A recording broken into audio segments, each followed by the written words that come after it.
Honorable Narendra Modi, Prime Minister of India,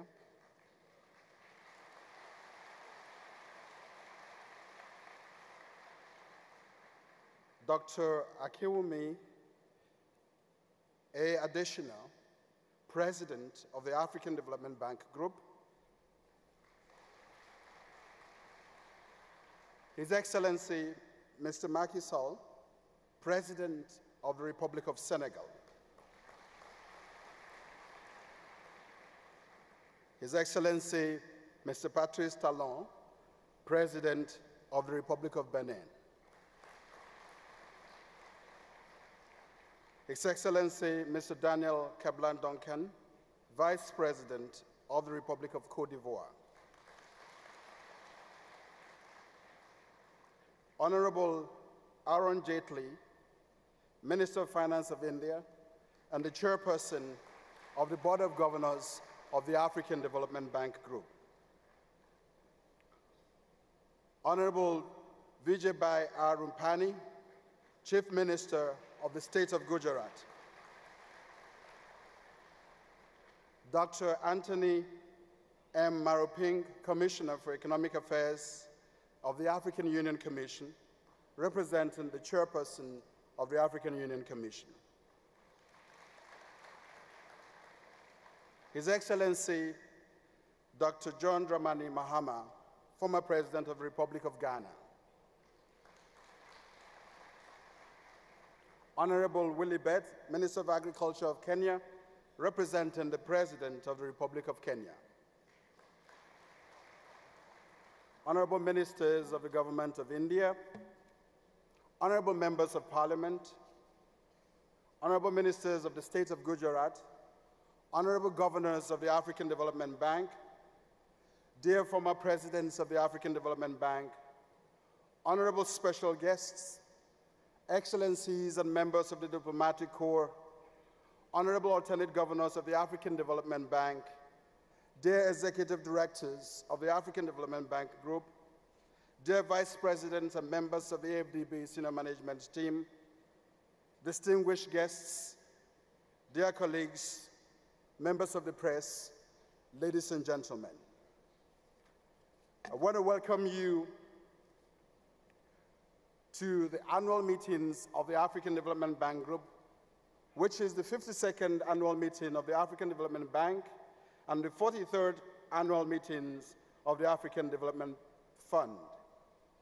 My name is Vincent Mehele. I'll be the Master of Ceremony for this occasion. Before we begin, I'd like this moment for the IT systems people to show us a video.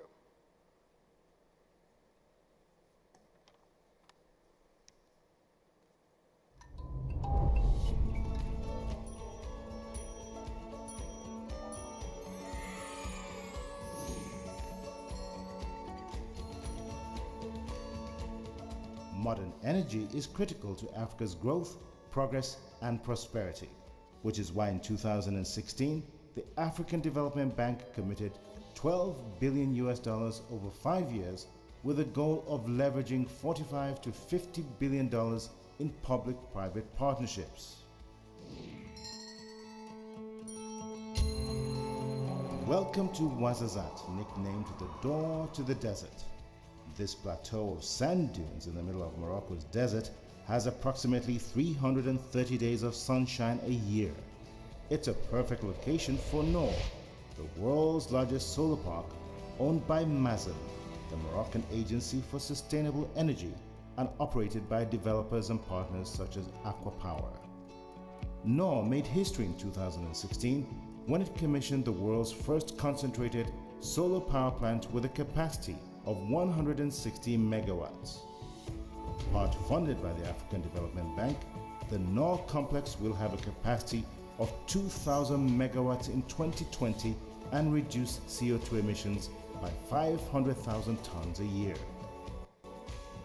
Dans le cadre d'une ambition, en réalité, il ne s'agit pas d'un projet, il s'agit d'un véritable plan d'action dans le cadre d'une vision qui s'appuie sur une volonté de doter le pays d'une stratégie énergétique durable qui permet de satisfaire les besoins croissants, je dirais même exponentiels. In the first 3 years alone, the North Solar Complex will employ 3,000 temporary workers during the construction phase and 300 permanent staff. Many of them are young professionals like Nadia. This project has allowed me to reach my professional expectation and also to meet my husband because we can really contribute to the development of our hometown and still here in Ouarzazate.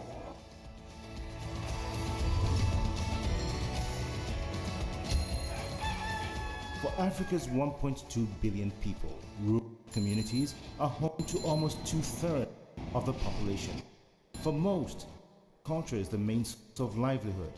Even though Africa contains 65% of global uncultivated land, the continent is a net importer of food, $35 billion a year.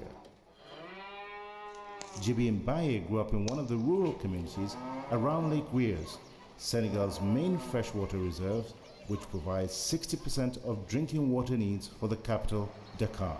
92 ba léegi man maa ngi fi déplacé wu benn année am na ñoo xam ni dëkk bi genn wàll gépp dem nañu si gaal yi Espagne am na ñoo xam ni ñu ngi Dakar am na ñoo xam ni ñu ngi woon Mauritanie bi ñu demee ba nga xam ne nag Olaf dugg na moto pompe yi commencé ñëw ñu yokk ñoo gas ay canal ñu teg ay moto pompe dégg nga boobu ñu ngi doon def 50 hectares par année dégg nga bi Olaf duggee ñu continuer si noonu di continuer si noonu ba fi may waxanteeg yow nii ñoo ngi si 2000 hectares yoo xam ni ñu ngi koy liggéey ci lan.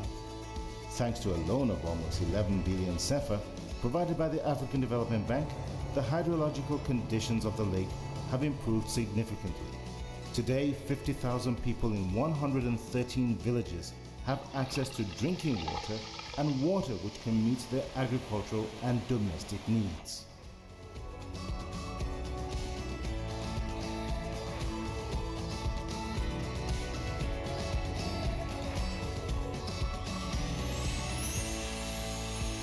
Meeting Africa's energy and infrastructure needs is critical to the continent's economic and social transformation. Ethiopia has taken advantage of the bank's commitments and is running full steam ahead with an industrialization policy that could see it emerge as a middle-income country within 10 years. The Durban Cement Company on the outskirts of the capital is a major beneficiary of African Development Bank funding. We chose the best technology, and we didn't build it for the present, we built it for the future, thinking of the next generation. It is the most environmentally friendly project or cement project in Ethiopia. Until its commissioning in 2012, it was not uncommon for construction projects to be delayed by as much as a year or two due to cement importation restrictions. Before Durban, the construction industry was suffering.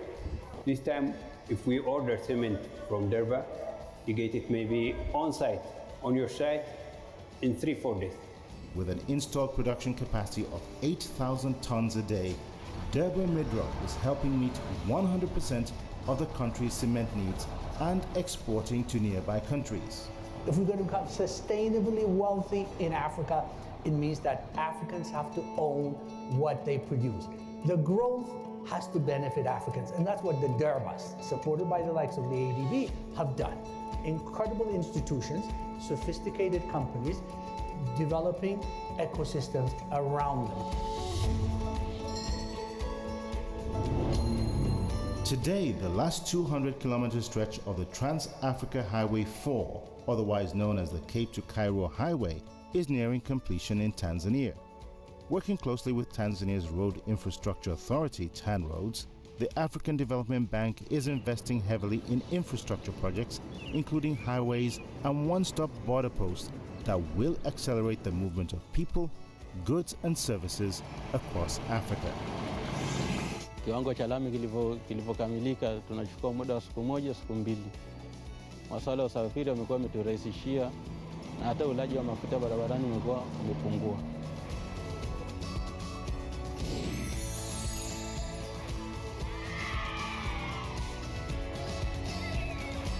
Eta Mohango is a local fish entrepreneur in Monkey Bay, Malawi. As a beneficiary of a local economic development center and a fish landing site funded by the African Development Bank, she could easily be speaking for millions of other African women and rural poor. Ndipo ndakhala moyo ovutika ndi ana 6 amene ndinaberekerana nawo. Ndipo amene kunapezeka kuti anabwera LED project.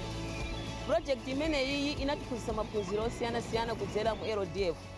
Ndipo zitachitika izizi maphunziro amene tinalandira ndiwo khuzana ndi imene tingasamalire nsomba, ndiwo khuza amene tingapakirire, ndipo amene tingasungire ndrama ku mabanki. Nditasintha moyowo ninapeza ndrama zambiri ndipo ninamanga nyumba, ndaphunzitsa ana anga 4 amene anamaliza sekondari yawo, ndagula mbuzi 5. In country after country, the African Development Bank's investment in its high-five development goals is showing tangible signs of transformation. Through multiple partners and stakeholders, the African Development Bank continues to play a strategic role in laying solid foundations for Africa's tomorrow.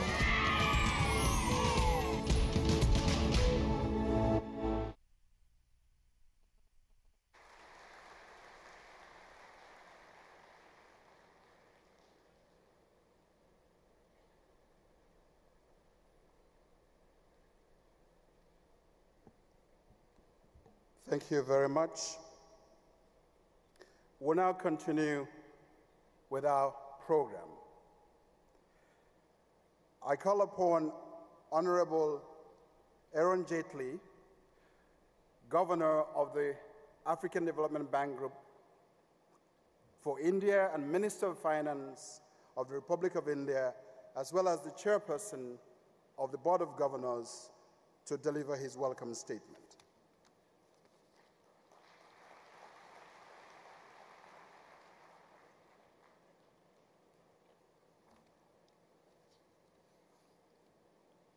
Honorable Prime Minister, Excellencies, Heads of Government, Governors of the African Development Bank, Heads of Delegations, President Edicinia, my ministerial colleagues, Honorable Members of Parliament, Ministers of the Gujarat Government, distinguished guests, ladies and gentlemen. At the very outset, I welcome you all to the land of the Mahatma, the greatest ever bridge between India and Africa, in a venue and a city named after him. We are indeed privileged and honored to host the 52nd annual meeting of the African Development Bank. Leaders in this room today represent the voice and aspirations of 1/3 of humanity. I'm sure that this event will build on the success of the 3rd summit of the India-Africa Forum held in 2015 and will further cement the relationship between India and the countries of the African continent. We meet here at rather uncertain and challenging time. On the one hand, after a prolonged period of slow growth, the world economy is finally on a mend. Global growth is projected to rise from 3.1% in 2016 to 3.5% in 2017 and 3.6% in 2018. The economic activities are finally picking up with a long-awaited cyclical recovery in the investment, manufacturing, and trade. On the other hand, there is an increasing possibility of disruption in the global economy due to the inward-looking policies of some advanced countries. This has a danger of fritting away much of the gains from globalization. Having recently attended the spring meetings of the World Bank and the International Monetary Fund in Washington, D.C., I have come back with a mixed feeling.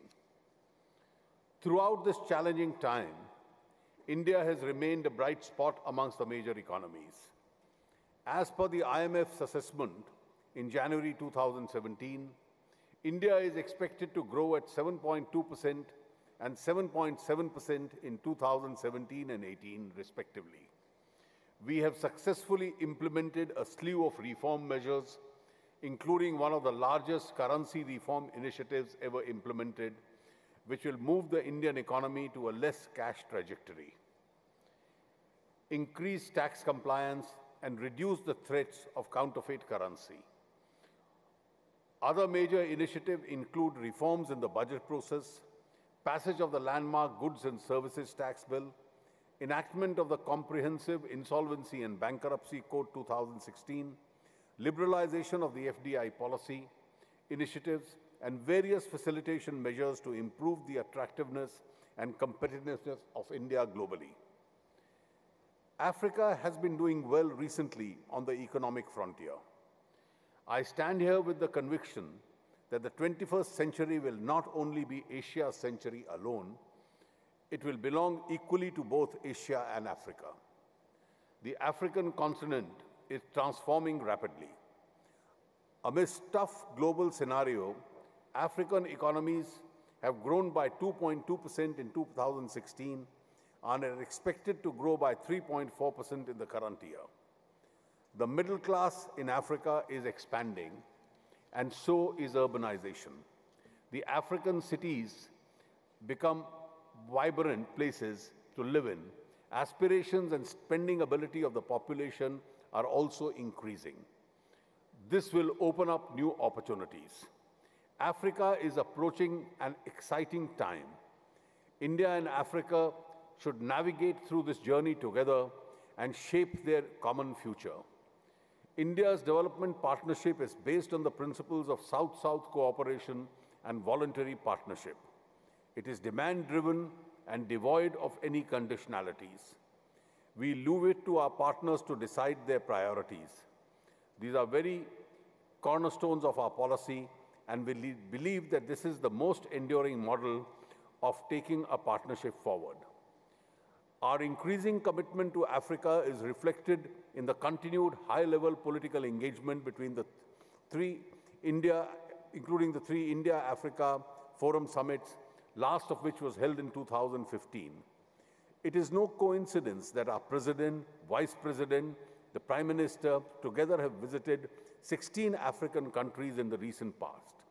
There is not a single country in the African continent that has not been visited by one of my cabinet colleagues, and I am proud of this fact.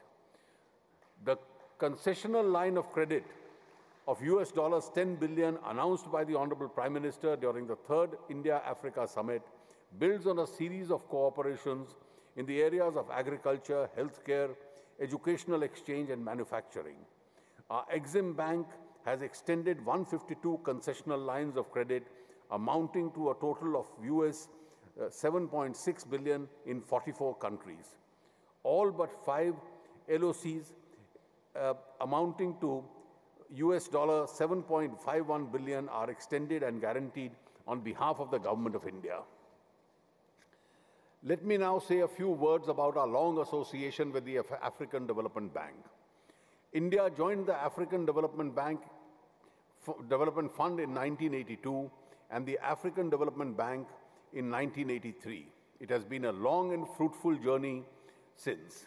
India's collaboration with the bank is built around the three main pillars: contribution to the general capital increase, contribution to the ADF replenishment, and a bilateral trust fund providing resources to support a highly indebted poor countries and the multilateral debt reduction initiative. India has contributed to all the general capital increases of the bank. For ADF 14th replenishment cycle, India has pledged a US $14.5 million each as grant and bridge loan. It is in this spirit of continued partnership that we are hosting the 52nd annual meeting of the bank, the first of such summits on Asian soil. This summit not only provides an opportunity to governors and other delegates to dwell upon the challenges confronting us, it would also be an opportunity for India and Africa to further deepen our ties. The theme of the annual meeting, Transforming Agriculture for Wealth Creation in Africa, is an apt one. Agriculture is critical to economies of the African nations as also to the Indian economy. Africa is home to 60% of the arable land in the world, which produces only 10% of the global food outputs. This points to a huge potential in agricultural sector that has remained unlocked. India presents a contrasting picture where we have to support 17% of the world population with 2% of the world land mass. But we have met this challenge successfully, and there is a significant scope for an agricultural sector in Africa to benefit from the Indian experience. Also, with the changing global landscape for agriculture and food security, India and Africa can emerge as key partners in this area. Areas of cooperation can include irrigation practices, post-harvest and export infrastructure, farm mechanization for soil health and water management, food processing technologies, pulse production, and meeting pulses security and contract farming. Let me also say a few words about the High Fives agenda of President Adesina. As we have all noted, India and Africa have similar changes. As I go through the bank's High Fives, Light Up and Power Africa, Feed Africa, Industrialize Africa, Integrate Africa, and improve the quality of life of people of Africa, I cannot but feel that these are our agendas.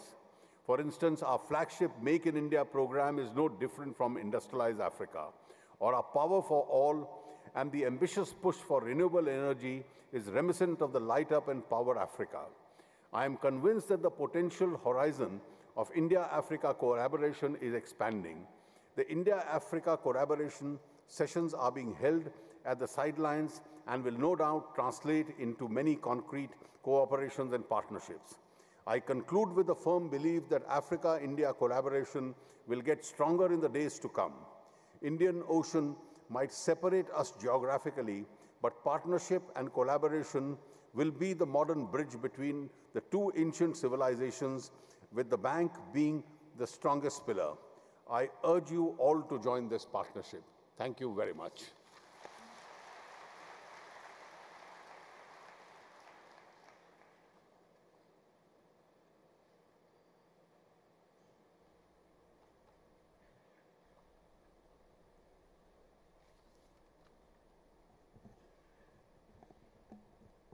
We will now have a short video address by Bill Gates.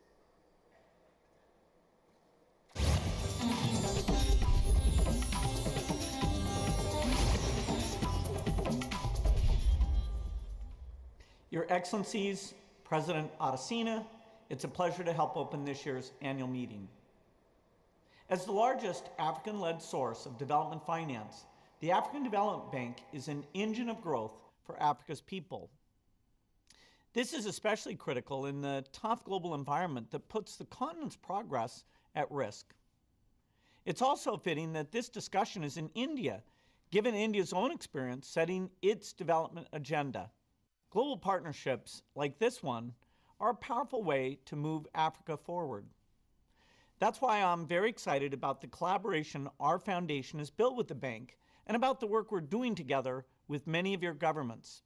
Whether it's agriculture, health, nutrition, sanitation, or financial inclusion, these initiatives use smart financing to help give Africans the tools they need to lift themselves out of poverty.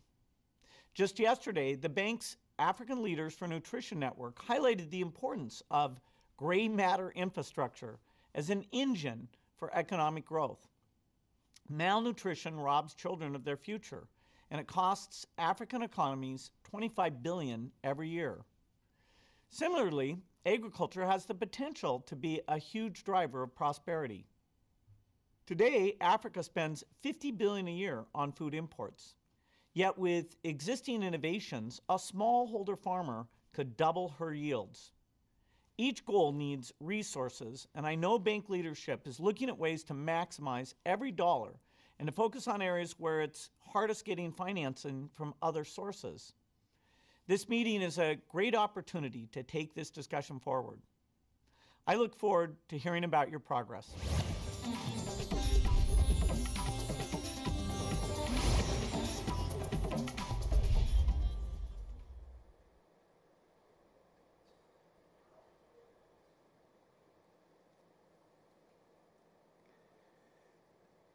I will now invite Dr. Akinwumi Adesina, President of the African Development Bank Group to deliver his keynote speech.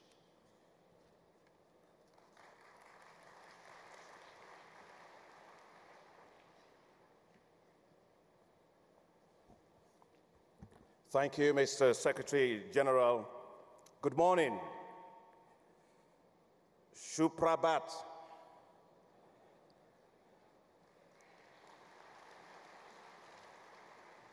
Your Excellency Prime Minister Narendra Modi of India, Your Excellencies President Macky Sall of Senegal, President Talon of the Republic of Benin, Vice President Daniel Kablan-Duncan of Côte d'Ivoire, former President of Ghana, John Mahama, the Commissioner of Economic Affairs of the African Union, Dr. Marumping, representing the Chairperson of the African Union Commission, representative of the President Uhuru Kenyatta of Kenya, Minister William Bett, the Chief Minister of Gujarat, Mr. Vijay Rupani, and we are delighted today, me as President of the bank, to always have former presidents of the African Development Bank here with us, and we have three of them here with us today.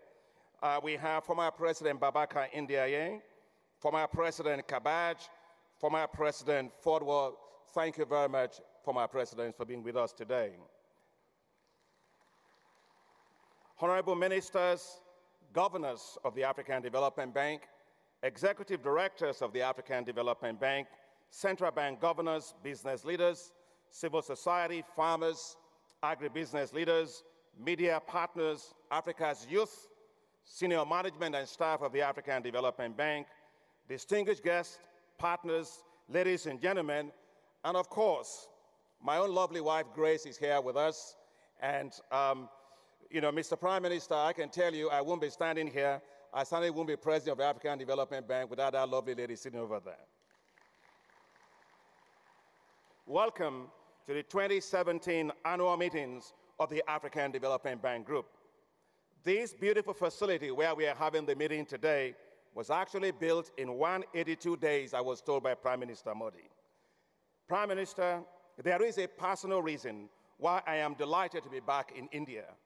I started my international career in India in 1988 while being a Rockefeller Foundation Social Science Research Fellow at the International Crops Research Institute for the Semi-Arid Tropics, ICRISAT in India, in Hyderabad, India, and the Director General, I think the current one, is also here today. We are all pleased to be here in this beautiful city of Ahmedabad, the home of Mahatma Gandhi, the land of vibrant Gujarat. Its uniqueness lies beyond being a smart mega city. It's based on its being the center of Indian independence. The famous Salt March and the Quit India movements that led to independence in 1947 were held right there in Ahmedabad.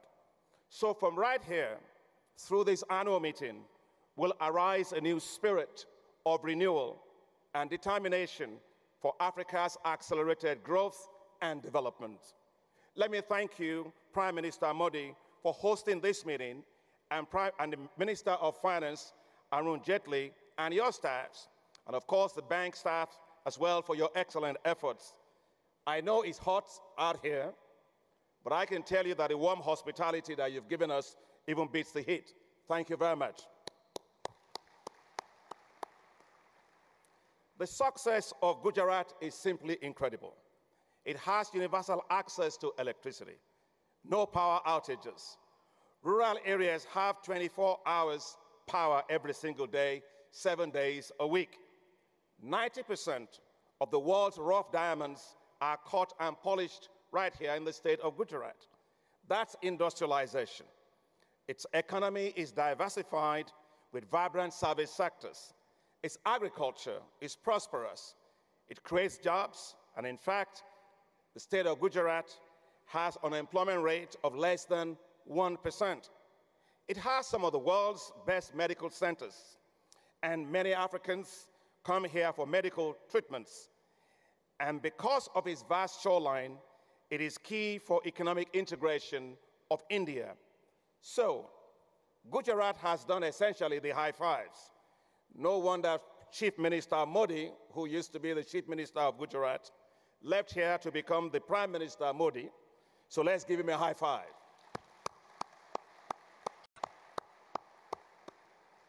Prime Minister Modi, you are in very good company today.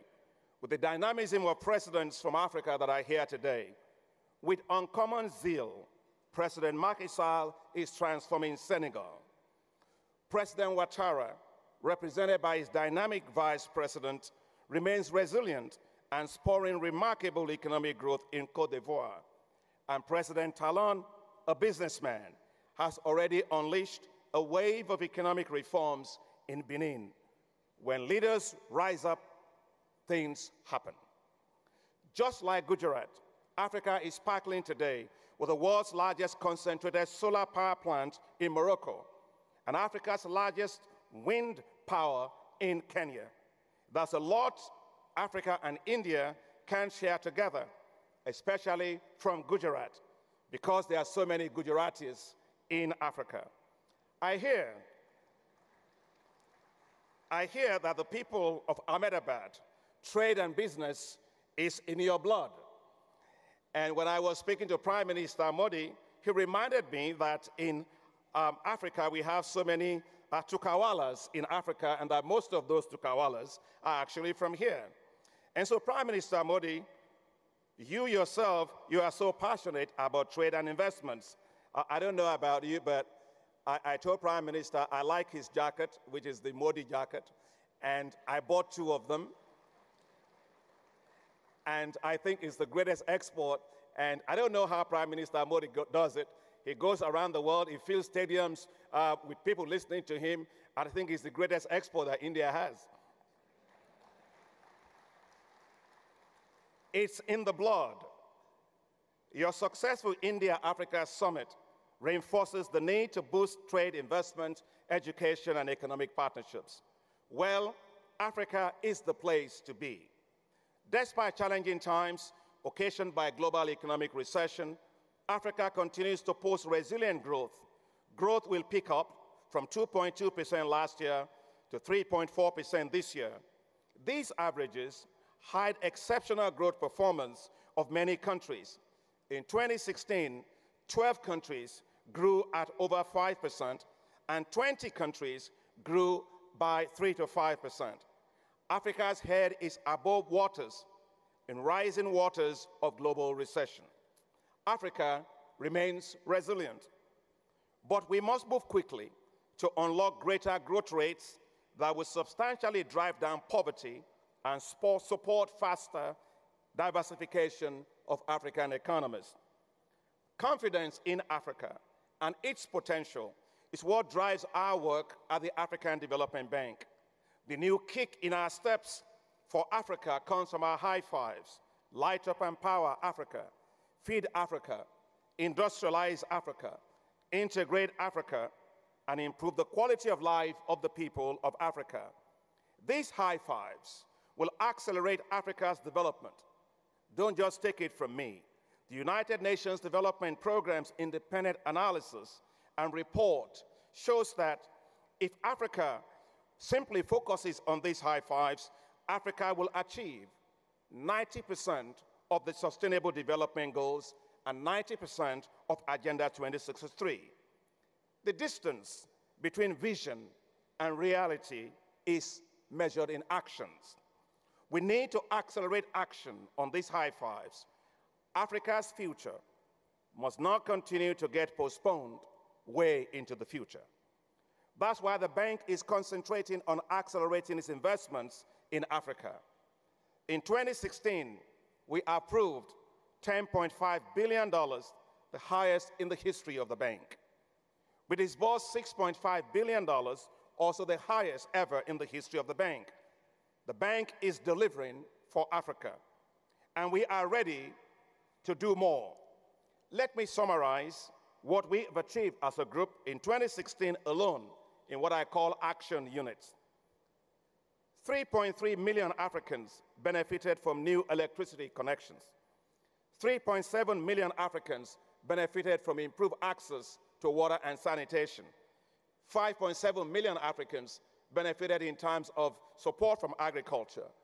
9.7 million Africans benefited in terms of access to better healthcare services, and 7 million Africans benefited in terms of access to improved transport.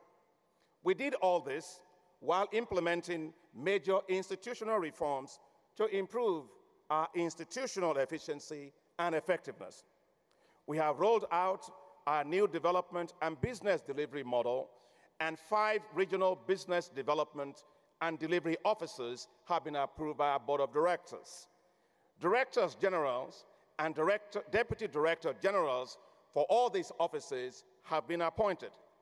I am pleased to let you know that 80% of the deputy director generals are women. I firmly believe in the importance of women in senior leadership. I've never seen a bird that flies with only one wing. A bird flies only with 2 wings. And when Africa gets women equality right, it will move faster than it is moving today. We have approved the opening of new offices in Benin Republic, in Niger, and in Guinea. So President Talon, who is here with us today, will be one of our new hosts, and we are grateful to you, Mr. President, for your support. Thank you very much.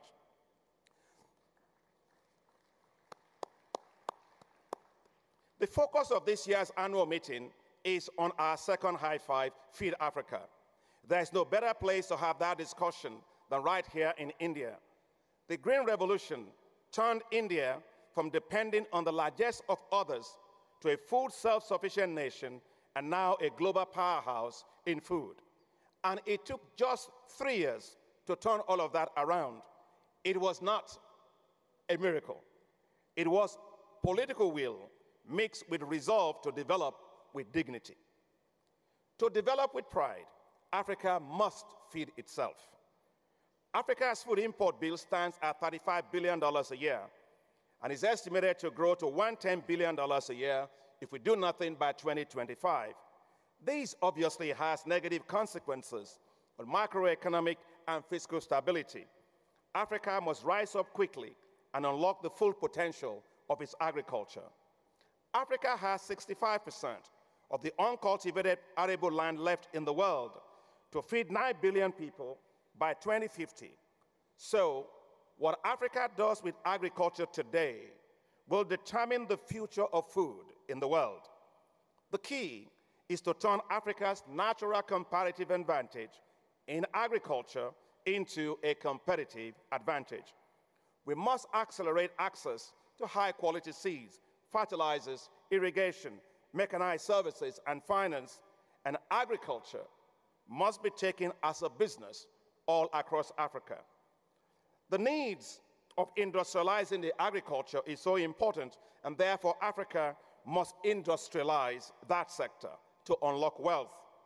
To achieve this, Africa needs to establish staple crop processing zones and agro-industrial zones, fully enabled with physical infrastructure to attract private agribusinesses to locate in rural areas, create market pull for produce of farmers, and reduce high post-harvest losses in the supply chains.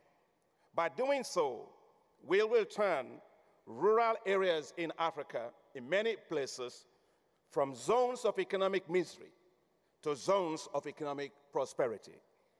We will be able to empower African countries to add greater value for what they produce. Our massive cotton production will translate into textiles and garments. After all, the price of apparels never goes down, even when the price of cotton declines. That's why we are pleased to showcase Fashionomics session at this annual meeting. Your Excellencies, distinguished ladies and gentlemen, Africa produces 75% of the world's cocoa, but it receives only 2% of a $100 billion annual chocolate market. African farmers sweat while others eat sweets. While the price of cocoa has hit an all-time low, profits of global manufacturers of chocolates have hit an all-time high. It's time to process Africa's cocoa in Africa, for we must end Africa being at the bottom of global value chains. We are taking action. That's why the African Development Bank has rolled out its Feed Africa Hi-Fi strategy, and we have committed to investing $24 billion in agriculture over the next 10 years. That is 400% increase in terms of our annual spending in the sector. We are investing in companies like East Africa Export Trading Group, which provides market access for millions of farmers. We have developed what we call technologies for African agriculture transformation, a new technology platform that would take technologies to millions of farmers all across Africa. And you have all heard from Bill Gates. We've just launched together with others the African Leaders for Nutrition to help address the high malnutrition and stunting levels in Africa. But these efforts will only succeed if Africa improves access to electricity. As we resolve Africa's access to electricity, agro-industrialization will take off in Africa, boosting rural economies, creating jobs for the youth, and lifting millions out of poverty. We are taking action. That's why the bank is investing $12 billion in the power sector in the next 5 years and leveraging $50 billion from the private sector. We have moved very quickly to set up the Vice Presidency for Power, Energy, Climate, and Green Growth, and recruited world-class staff. In 2016, the bank invested $1.7 billion in energy, and we leveraged $2.5 billion. Our last-mile power connection work in Kenya is linking 1 million people to electricity. We led the syndication of $965 million AB syndicated loan for South Africa's utility that's called Eskom, the largest in Africa's history. We provided energy sector reform budget support of $1 billion to Algeria, and we are very proud of our work with Algeria. Our support last year provided 22,000 kilometers of distribution lines. The bank hosts the Africa Renewable Energy Initiative, co-developed with the African Union, with commitments of $10 billion by G7 countries, including the European Union. We are very delighted with Prime Minister Modi's launch of the International Solar Alliance, and we look forward to the establishment of the India-Africa Energy Co-Financing Facility between the government of India and the African Development Bank. And I would like you to please put your hands together and thank the Prime Minister for helping us in this particular direction. Climate change is affecting Africa very badly. East and Southern Africa have been hit by droughts, costing many lives and putting over 20 million people at the risk of famine. It's the worst humanitarian disaster since 1945.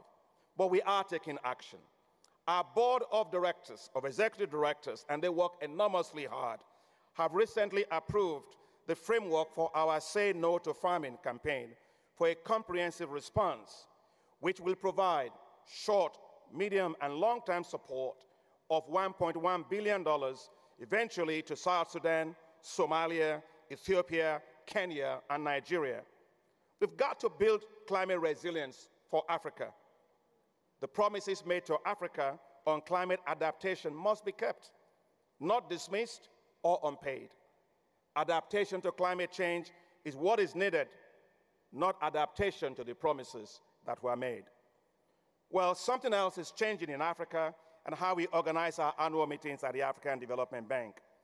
Africa's youth, now our largest constituency, are very well represented here. If you're the youth and you're here, please, I would like you to rise so we can welcome you, because you are now our greatest constituency at the bank. Please welcome all our young people that are here with us at the bank.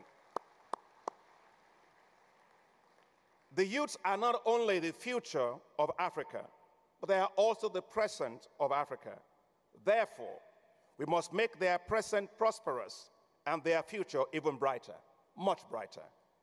Africa's youth population will rise from 434 million to 840 million by 2050, and Africa will become the youngest region of the world.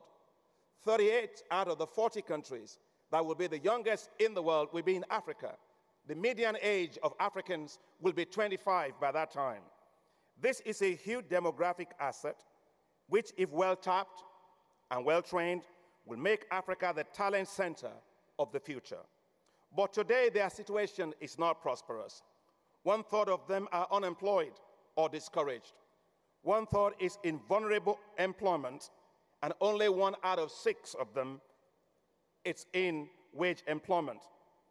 If we can cut back the unemployment rate of the youths to the same as the adults, African economies will grow by between 10 to 20%.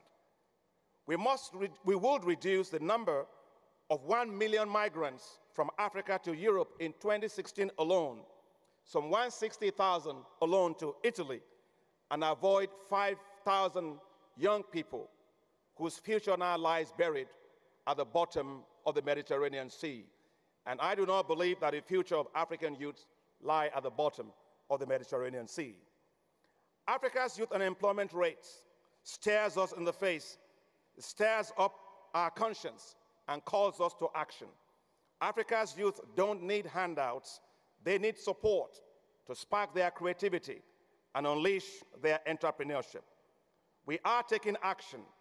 That's why the bank launched the Jobs for Africa's Youth, designed to support Africa to create 25 million jobs for youths and impact 50 million youths within 10 years. Making agriculture cool for the youth is a key part of our action plan. That's why we invested $800 million in 2016 to support 50,000 young commercial farmers and agribusiness entrepreneurs in 8 countries. Some of them are also here in this room today. They are the future for Africa's agriculture. Our job at the African Development Bank is to bank on Africa's future. We will trust the youths. We will support their dreams. We will spark their creativity, and we will enable their entrepreneurship. We will do more as our resources expand, for we cannot wait to give hope for millions of Africa's youth. To do more for Africa, its economies, its youth, and women, the bank needs a lot more resources. That's why it will be critical to begin discussions on how we will recapitalize the African Development Bank. The German Minister for Development and International Cooperation, Gerd Müller, got it right when he said, and I quote him, "The African Development Bank is the voice for Africa. It should be given resources to do more for Africa. A recapitalized bank will be able to deploy resources to meet the rapidly rising needs of a continent so thirsty for development. It will allow the bank to deliver on its high fives and allow Africa to meet 90% of its sustainable development goals. The high fives form the best deal for Africa's development. But fast-tracking Africa's development also means fast-tracking private investments. For those of you that are here today with business in your blood, let me make the case for investments. Think of a continent that will have the same population as India and China taken together by 2050. Think of a continent with rapidly rising middle class, rapid urbanization, and that will have the youngest population on Earth by 2050.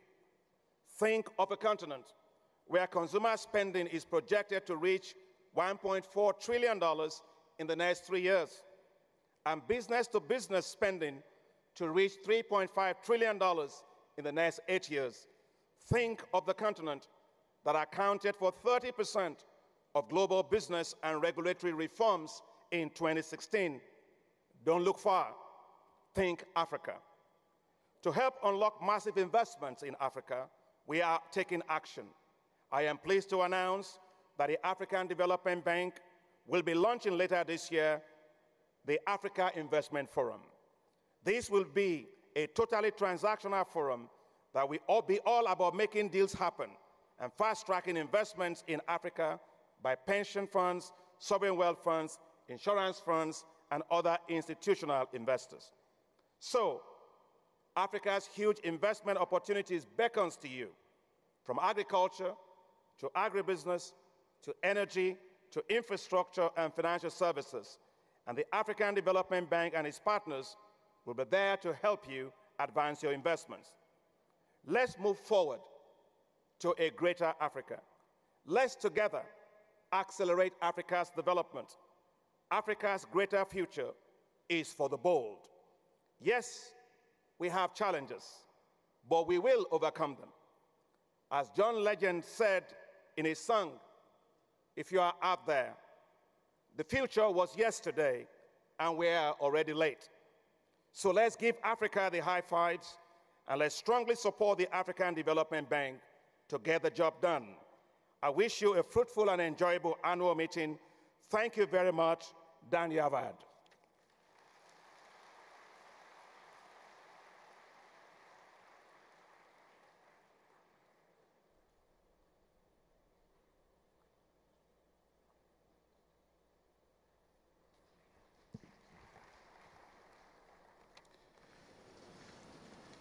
Indeed, to be able to have the high fives that Africa needs, the African Development Bank needs to be able to move across Africa to enable that to happen.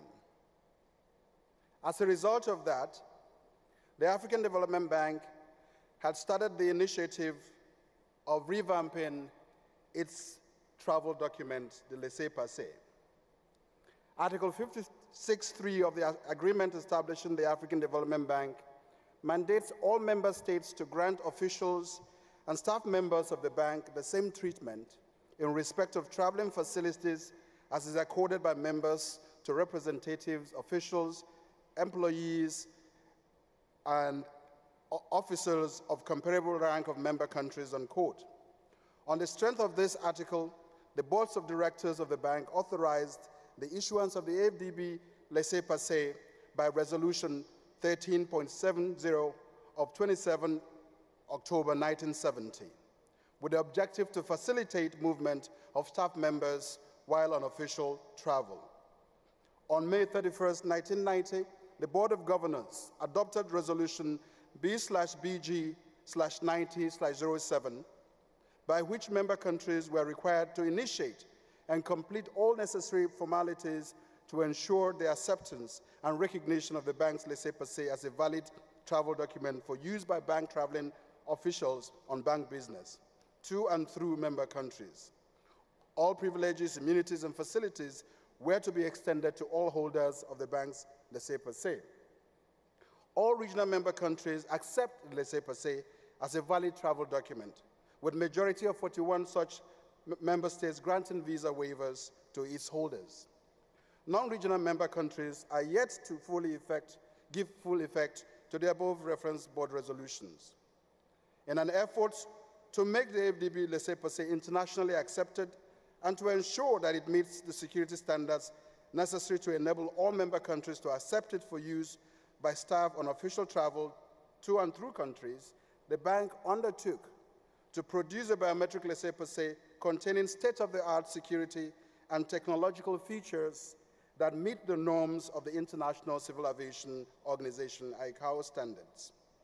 In this regard, the bank applied for and obtained ICAO code XBA and has produced a biometric Laissez-Passer which includes the following security features: microchip embedded in the cover containing biographic information, photo, fingerprints, digital signature, nationality, name, etc. Random watermarks, microprint including deliberate errors, AFDB logo, and photo of the headquarters building in the background layers. AFDB randomly displayed on pages, UV characters on paper, and heat sealable high security laminate.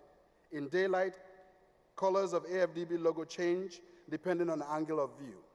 UV reactive thread from top to bottom. Numbering conical laser perforation of the Laissez-Passer number on every page, starting on page 3 to the back cover. Small symbols, letters within a defined grid randomly. Well-designed elements arranged randomly are blurred to create a grayscale image. The new Laissez-Passer will ensure the bank's ability to accelerate the implementation and delivery of its transformation agenda via the high fives by offering quick access to member states, acceptability by governments, leading to easier travel and transit at airports, visa waivers for AFDB laissez-passer holders, and more travel security. To officially start the use of the new laissez-passer, may I invite the President of the African Development Bank Group, Dr. Akinwumi Ayodele Adesina, and the Chairperson of the Board of Directors to be presented the new laissez-passer.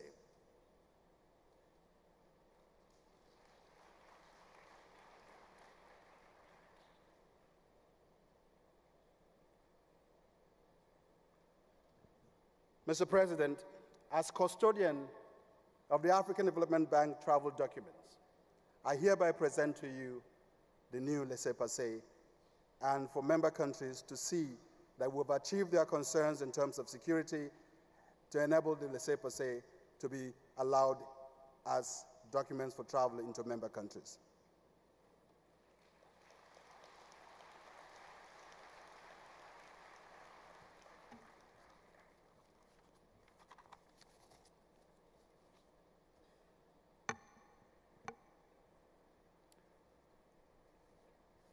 Now I will announce the showing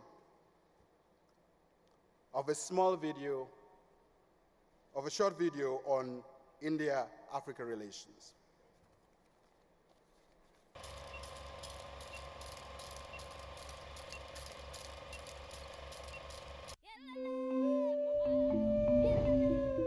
Dear Africa, we are just like each other.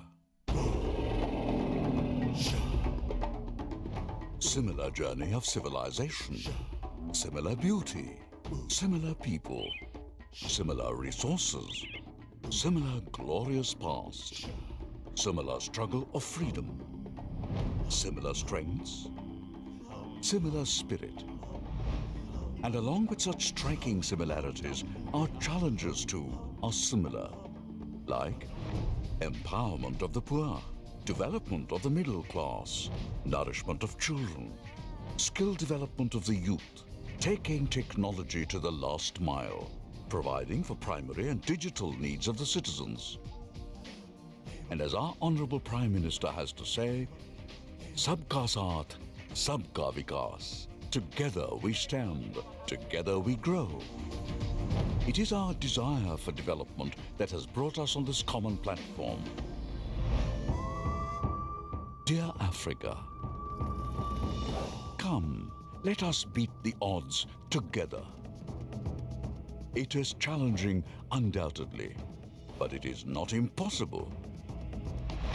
With small innovations in governance and leveraging technology, we in India have made it possible within no time. Thousands of villages living in the dark till yesterday are now electrified and shining bright. Millions of small businessmen entangled in the vicious circle of daily interest have now received structured loans for their business.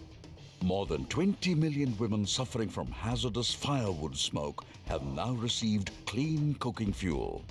Interestingly, in India, you can get a yearly life insurance cover for just 12 rupees, that is $0.2 US. Even the remotest farmer of India is today able to sell his produce online. Citizens get their rights without involvement of any middleman. The world's largest skill development program, Skill India, is empowering the youth on a large scale. Movements like Make in India are positioning the country on fast track of development. Sharing our experiences is just another way to say that we really want to be a partner in this journey of development. The African Development Bank Group has already charted the blueprint of development of Africa as a part of its 10-year strategy 2013 to 2022. The bank's high 5 priorities are Light Up and Power Africa, Industrialize Africa, Feed Africa, Integrate Africa, and improve the quality of life for the people of Africa. As Mahatma Gandhi rightly said, the commerce between India and Africa will be of ideas and services. Be it trade or tourism, education or entrepreneurship, best practices or good governance, In keeping with South African philosophy of Ubuntu, which says humanity for others, and also means I am what I am because of who we all are. We believe together we can make our similarities our strength and provide our people the unimaginable happiness. As Nelson Mandela once said, it always seems impossible until it's done.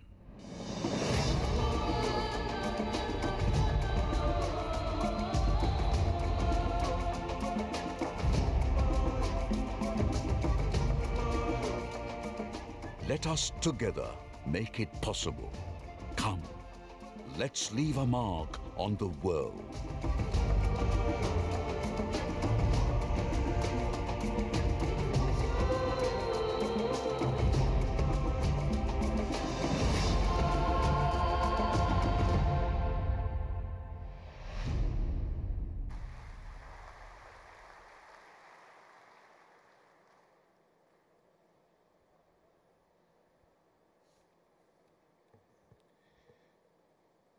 May I now invite the Honorable Prime Minister of India, Mr. Narendra Modi, to deliver his opening address.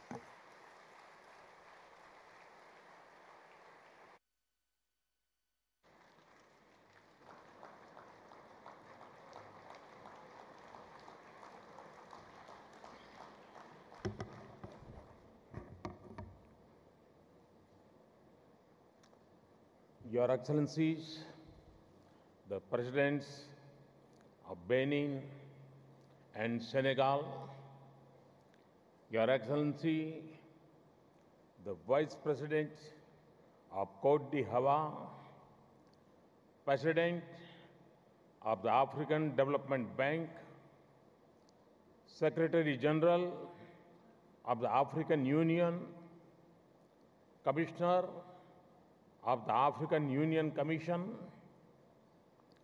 my cabinet colleague, Sri Arun Jaitley, Chief Minister of Gujarat, Sri Vijay Rupani, distinguished guests and brothers and sisters from Africa.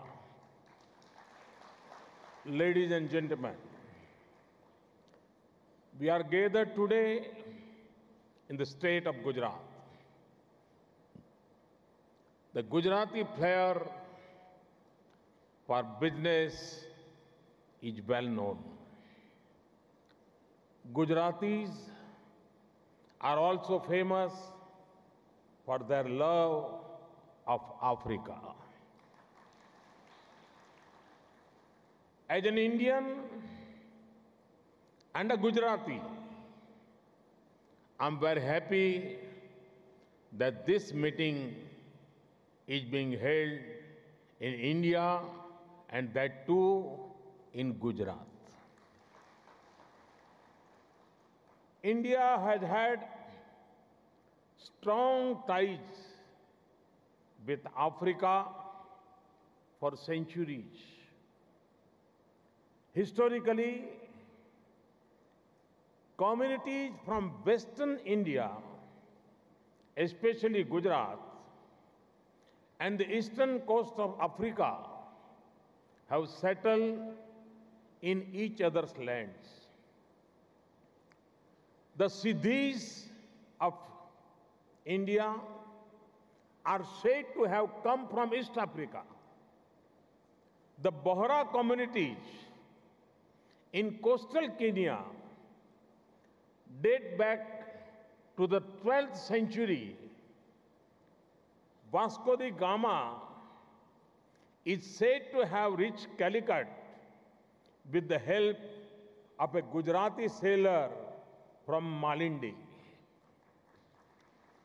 The Daos of Gujarat took merchandise in both directions. Ancient links between societies have also enriched our culture. The rich Swahili language includes many Hindi words. During the colonial era, 32,000 Indians came to Kenya to build the iconic Mombasa-Uganda railway. Many lost their lives during this railway construction. Around 6,000 of them stayed back and brought their families. Many of them started small businesses called dukas and came to be known as dukawalas. આપણે ત્યાં દુકાન કહે ને એને ત્યાં દુકાન જ કહે છે.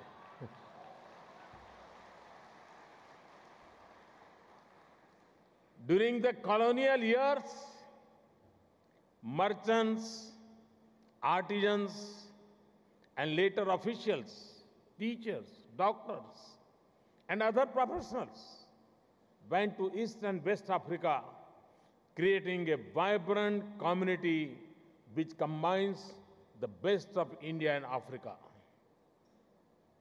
Mahatma Gandhi, another Gujarati, perfected his tools of non-violence struggle in South Africa.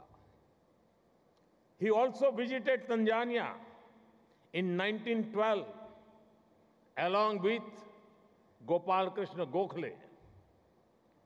Several leaders of Indian origin supported strongly and fought alongside the leaders of Africa's struggles for independence, including Mr. Nyerere, Mr. Kenyatta, and Nelson Mandela. After the freedom struggle, several leaders of Indian origin were also appointed in the cabinets of Tanzania and South Africa. There are at least 6 Tanzanians of Indian origin who are now serving as members of parliament in Tanzania. The trade union movement of East Africa was started by Makhan Singh. It was during the trade union meetings that the first call of Kenyan independence was sounded. M.A. Desai and Piogama Pinto participated actively in Kenya's independence struggle.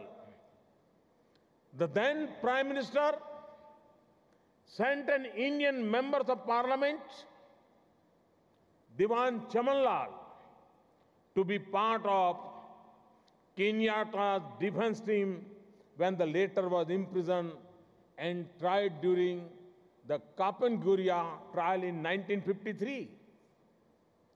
The defense team included 2 other persons of Indian origin. India was steadfast in its support for Africa's freedom. Nelson Mandela said, and I quote, "India came to our aid. India came to our aid when the rest of the world stood by or gave succor to our oppressors. When the doors of international councils were closed, India opened the way. You took up our battles as if they were your own," unquote. Over decades, our ties have become stronger. After assuming office in 2014, I have made Africa a top priority for India's foreign and economic policy. The year 2015 was a watershed. The third India-Africa summit held that year was attended by all 54 African countries having diplomatic relations with India. A record 41 African countries participated at the level of heads of the state or a government. Since 2015, I have visited 6 African countries: South Africa, Mozambique, Tanzania, Kenya, Mauritius, and Seychelles. Our president had visited 3 countries: Namibia, Ghana, and Ivory Coast.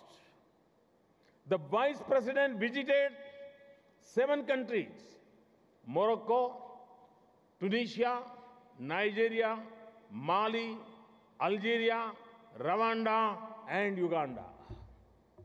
I am proud to say that there is no country in Africa that has not been visited by an Indian minister in the last 3 years. Friends, from a time when we mainly had mercantile and maritime links between Mombasa and Mumbai, we have today this annual meeting which connects Abidozo and Ahmedabad. Business links between Bamako and Bangalore. Cricketing links between Chennai and Cape Town. Development links between Delhi and Dakar. This brings me to our development cooperation. India's partnership with Africa is based on a model of cooperation which is responsive to the needs of African countries. It is demand-driven and free of conditions. As one plank of this cooperation, India extends lines of credit through India's Exim Bank. 152 credits have been extended to 44 countries for a total amount of nearly $8 billion. During the third India-Africa Forum Summit, India offered $10 billion for development projects over the next 5 years. We also offered grant assistance of $600 million. India is proud of its educational and technical ties with Africa. 13 current former presidents, prime ministers, and vice presidents in Africa have attended educational or training institutions in India.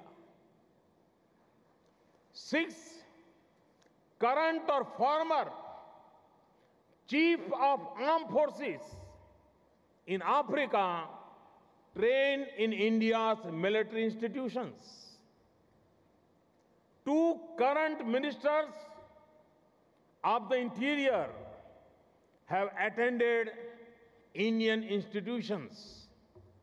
Under the popular India Technical and Economic Cooperation Program, more than 33,000 scholarships have been offered to officials from African countries since 2007. One of our best partnerships in the area of skills is the training of solar mamas. Every year,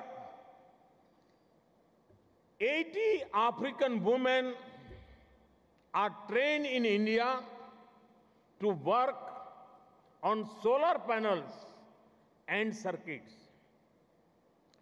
After that training, they go back and literally electrify their communities.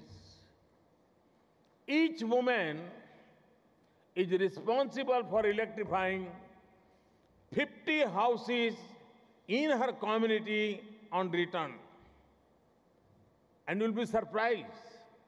A necessary condition for the women to be selected is that they be illiterate or semi-literate.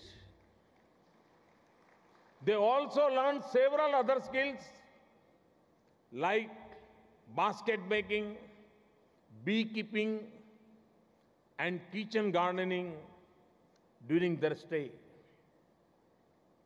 We have successfully completed the Pan-Africa e-network project for telemedicine and telenetwork covering 48 African countries. 5 leading universities in India offered certificate, undergraduate, and postgraduate programs. 12 super specialty hospitals offered consultations and continuous medical education. Around 7,000 students have concluded their studies. We will soon launch the next phase. We will soon successfully complete the Cotton Technical Assistance Program for our African countries launched in 2012. The project was implemented in Benin, Burkina Faso, Chad, Malawi, Nigeria, and Uganda. Friends, Africa-India trade has multiplied in the last 15 years. It has doubled in the last 5 years to reach nearly $72 billion in 2014-15. India's commodity trade with Africa in 2015-16 was higher than our commodity trade with the United States of America. India is also working with United States and Japan to support development in Africa. I gladly recall my detailed conversation with Prime Minister Abe during my visit to Tokyo, Japan. We discussed our commitment for enhancing growth prospects for all. In our joint declaration, we mentioned an Asia-Africa growth corridor and propose further conversations with our brothers and sisters from Africa. Indian and Japanese research institutions have come up with a vision document. I congratulate RIS, ERIA, and IDE JETRO for their efforts in putting it together. This was done in consultation with think tanks from Africa. I understand the vision document would be presented at the board meeting later. The idea is that India and Japan, with other willing partners, would explore joint initiatives in skills, health, infrastructure, manufacturing, and connectivity. Our partnership is not confined to governments alone. India's private sector is at the forefront of driving this impetus. From 1996 to 2016, Africa accounted for nearly 1/5 of Indian overseas direct investments. India is the 5th largest country investing in the continent, with investments over the past 20 years amounting $54 billion, creating a jobs for Africans. We are encouraged by the response of African countries to the International Solar Alliance initiative, which was launched at the UN Climate Change Conference in Paris in November 2015. The alliance is conceived as a coalition of countries rich in solar resources to address their spatial energy needs. I am happy to note that the many African countries have supported this initiative. As a founder of the new development bank, popularly called the BRICS Bank, India has consistently supported establishment of a regional center in South Africa. This will provide a platform to promote collaboration between NDB and other development partners, including African Development Bank. India joined the African Development Fund in 1982 and the African Development Bank in 1983. India has contributed to all of the bank's general capital increases. For the most recent African Development Fund replacement, India pledged $29 million. We have contributed to the highly indebted poor countries and multilateral debt reduction initiatives. On the sidelines of these meetings, the government of India is organizing a conference and dialogue in partnership with the Confederation of Indian Industry. There is also an exhibition in association with the Federation of Indian Chambers of Commerce and Industry. The focus areas range from agriculture to innovation and startups and other themes. The theme of this event is transforming agriculture for wealth creation in Africa. This is an area where India and the bank can fruitfully join hands. I have already mentioned the Cotton Technical Assistance Program. Here in India, I have launched an initiative to double farmers' incomes by 2022. It will require concerted steps ranging from improved seeds and optimal inputs to reduce crop losses and better marketing infrastructure. India is keen to learn from your experiences as we proceed on this initiative. My African brothers and sisters, many of the challenges we face are the same. Uplifting our farmers and the poor, empowering women, ensuring our rural communities have access to finance, building infrastructure. We have to do this within financial constraints.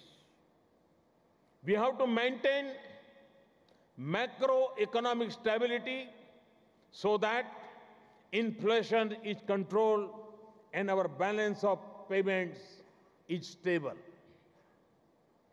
There is much for us to gain by sharing our experiences on all these fronts.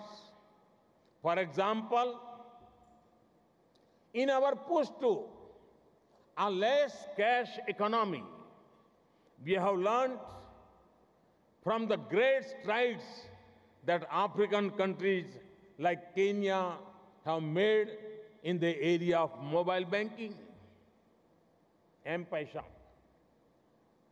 I'm happy to share that India has, in the last 3 years, improved on all macroeconomic indicators. The fiscal deficit, balance of payments deficit, and inflation are down. The GDP growth rate, foreign exchange reserves, and public capital investments are up. At the same time, we have made big strides in development. Mr. President of the African Development Bank, it is reported that you have described our recent steps as textbook chapter for other developing nations and called us a development beacon. While thanking you for these kind words, I'm also glad to know that you have spent quite some time training in Hyderabad earlier. However, I must say that I remain focused on the many challenges ahead. In that context, I thought I could share with you some of the strategies we have used in the last 3 years. By paying subsidies directly to the poor rather than indirectly through price concessions, we have achieved large fiscal savings. In cooking gas alone, we have saved over $4 billion in 3 years. In addition, I appeal to well-off citizens to voluntarily give up their gas subsidy. Under the Give It Up campaign, we promise the saving would be used to provide a connection to a poor family. You will be surprised to know that over 10 million Indians volunteered to do so. Thanks to the savings, we have launched a program to provide gas connection to 50 million poor families. More than 15 million connections have already been provided. This transformed the lives of the rural women. It frees them from the health hazards of cooking with firewood. It also protects the environment and reduces pollution. It is an example of what I call reform to transform, a concentrated set of actions which transforms lives. Some of the subsidized urea fertilizer intended for farmers used to get illegally diverted to non-agriculture uses like production of chemicals. We introduced universal neem coating urea. This makes the fertilizer unsuitable for diversion. Not only have we got substantial financial savings, but in addition, the studies have shown that neem coating has improved the effectiveness of the fertilizer. We are also providing our farmers with soil health cards which tell them the exact nature of their soil and advise on the best mix of inputs. This promotes optimal use of inputs and increased crop yield. We have made unprecedented increase in capital investment in infrastructure covering railways, highways, power and gas pipelines. By next year, no village in India will be without electricity. Our clean Ganga, renewable energy, digital India, smart cities, housing for all, and Skill India missions are preparing us for a cleaner, more prosperous, faster growing, and modern new India. Our aim is that India must be an engine of growth as well as an example in climate-friendly development in the years to come. There are two crucial factors which have helped us. The first set of changes is in the banking system. In the last 3 years, we have achieved universal banking. We launched the Jan Dhan Yojana for people's money campaign, under which our 280 million bank accounts have been opened for the poor in urban rural areas. Thanks to the initiative, virtually every Indian family has a bank account. Normally, banks are associated with helping businesses and the rich. We have enlisted them for helping the poor in their quest for development. We have strengthened our state-owned banks by freeing them from political decisions and appointing professional chief executives on merit through a transparent selection process. Our universal biometric identification system, called Aadhaar, has been the second crucial element.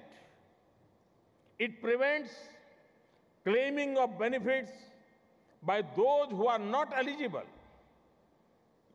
It enables us to ensure that those who deserve government aid receive it with ease while excluding non-genuine claims. Friends, let me conclude by wishing you a very successful and productive annual meeting. In the sports arena, India cannot compete with Africa in long-distance running.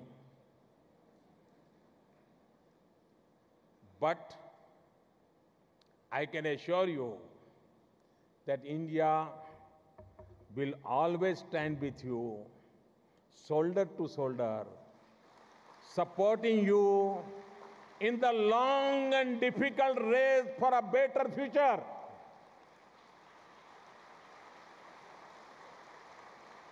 Excellencies and ladies and gentlemen, I now have a great pleasure in officially declaring the annual meetings of the Board of Governors of the African Development Bank Group open. Thank you.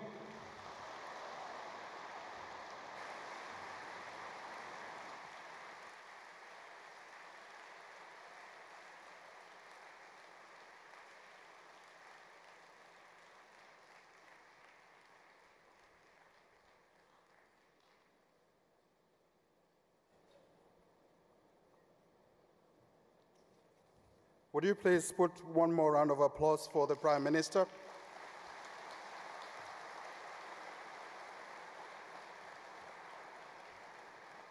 Thank you. This brings the opening ceremony to an official close, but I have some announcements to make. There will be a group photo at the platform over there. While those sitting on the dais will remain seated, we will invite the governors to proceed to the dais and the special guests with a pin to proceed to the dais, to the platform for photograph. And secondly, at 1 p.m., there will be a high-level opening lunch in honor of heads of state that will be taking place at 1 p.m. The lunch will be taking place at 1 p.m. in honor of heads of states. Participants to this luncheon would have received invitation cards.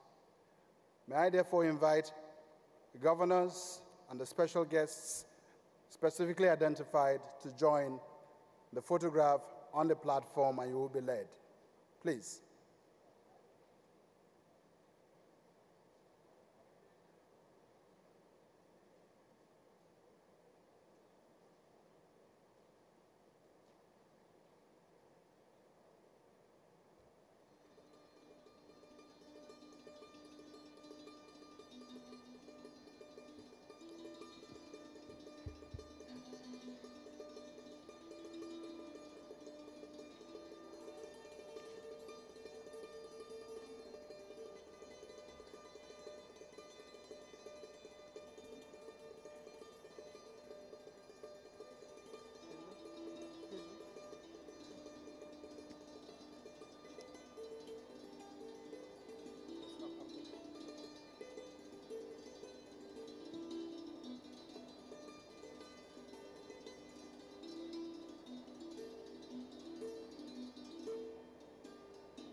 क्या करूं?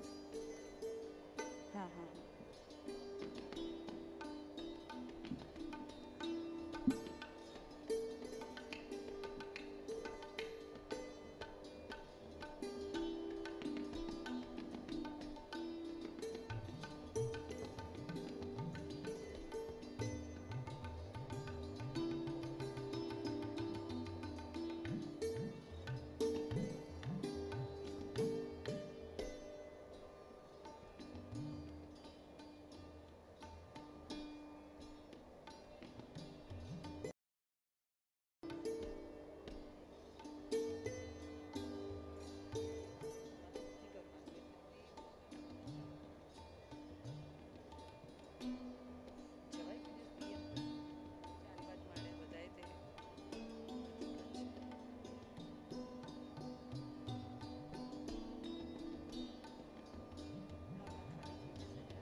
Ladies and gentlemen,